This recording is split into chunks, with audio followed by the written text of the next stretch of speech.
All right, caring for critically ill and injured patients. First things first, introductions.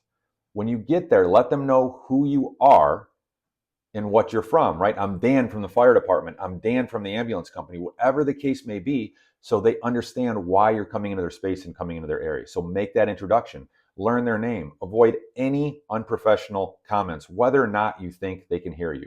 You got to treat every patient with dignity and respect. It doesn't matter what's going on in their life, if you agree with it or you don't agree with it. Once you show up on scene, there's somebody in need, and we are in the business of meeting needs. You're the pro, they called for help. So we're going to show up and act like it. Now, another thing, and I'll tell you a quick story, is just being prepared or being aware of what you're saying, even if you think the patient isn't aware or can't hear. Let's say during CPR or maybe allergic reaction, when somebody seems like they're unconscious, they might just hear you. My mom had an allergic reaction to a medication that she had never had before. She went into a full-blown anaphylactic reaction. So her throat was swelling up. She couldn't talk. The hives, she was losing her airway. The whole deal. She drove to the end of a parking lot. She was out and about. She had called 911. She turned her flashers on, opened the door so they could see exactly where she was. When the ambulance finally got there and the fire department got there, she looked like she was unconscious, but she could hear everything they were saying. They came up and they said, "Hey, I'm Bill with the fire department, and we're doing an assessment here on you now. We're going to start a line. We're going to give you some epi. These are the things that you can expect to see. We're going to support your breathing." They had no idea my mom could hear everything they said, but they were professional. And my mom said she was as calm as she possibly could be under this situation because of their professional demeanor. She was thinking, wow, they're really here for me. So put that in your back pocket. Know when you're on scene, people are listening, whether you know it or not. So be the professional that you are.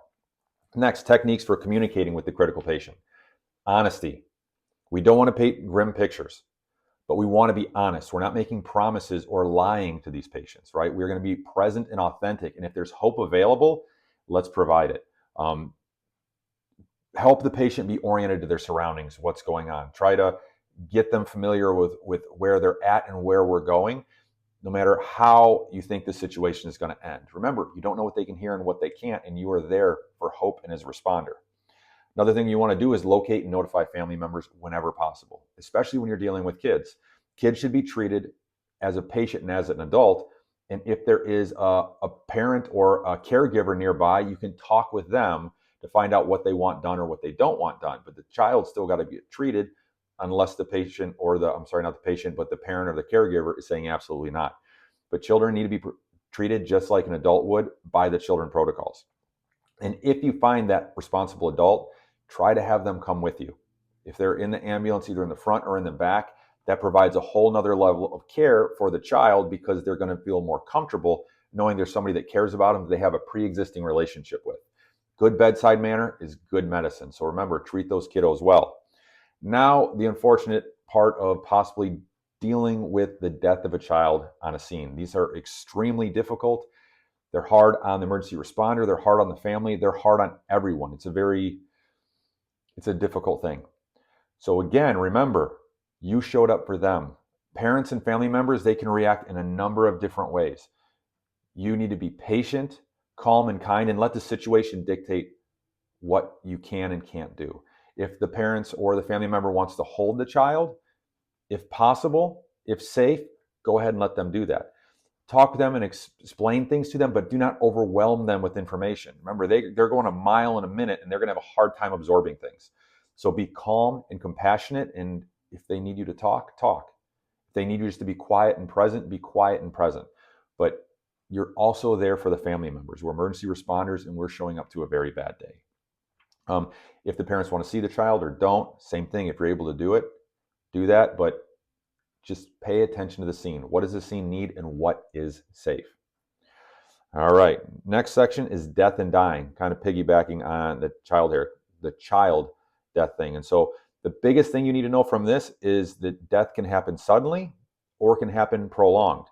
Just because somebody was suspecting or expecting something doesn't mean they can get a head start on the grieving process. So just know, even if it was expected, they're going to have some emotions. Now, there's an acronym we use for death and dying in the stages of grief. And so everybody say DABDA. Thank you very much. And DABDA, DABDA, D-A-B-D-A. And that stands for death, anger, bargaining, depression, and acceptance. Those are 5 different things that the patient is going to experience. It doesn't mean that it's going to be in that order, but those are 5 very normal things. So denial, no, this can't be happening. I just spoke to them. You're going to hear some of that. Anger, they might be mad at you, they might be mad at them. Just there's a rage over the loss or an anger. So just be prepared. You might have to deal with that. Bargaining, they can say, no, no, no, take me instead. Do this. I'll do anything. That is another normal stage that you might come across. Also, depression. You're going to come across those patients that wave of depression hits over them, and it's just heavy. They're just down and they're sad, and we don't like it, but it's a normal reaction. It's part of that DABDA. And then finally, there's acceptance. And this is when the grieving can really begin because the new normal is setting in. But all 5 of those people tend to experience, but it's no particular order. So just be prepared that all of these things are normal, and normal things happen normally. So DABDA, DABDA, DABDA. All right, our next section is stress management on the job. Believe it or not, EMS is a stressful job. Most people don't want to have a bad day or show up to somebody else's bad day. We literally signed up for this and went to school for it. We're showing up for people on their worst day and being invited in their lives to help. It's a very special thing. So don't lose sight of that. So when we're there, it's stressful. Afterwards, we're going to carry some of that with us. And it could be physical, it could be emotional, or it can even be environmental stressors. So there's a thing called general adaptation syndrome. And this is going to be kind of like our alarm to stress. There's 3 steps. And so ARR, alarm, response to stress, reaction and resistance to stress, and recovery. These are the 3 stages of general adaptation syndrome. So the alarm stress, you might remember we talked about distress and eustress, positive versus the negative stress. You're going to respond. You're going to get some of that fight or flight. There's something inside that's going to drive you one way or another, and it's going to happen. And maybe it doesn't happen right in that moment, but it might happen afterwards, okay? Now, reaction and resistance to stress. This is where we wanted to have build some tools up and some tactics up through our nutrition, through our sleeping, through our training, through friendships and relationships, so that you can be resistant to these bad situations. And also you can recover from them, because recovery is huge. It's going to be a portion of it. You are going to go home at the end of the day and you're going to have these memories.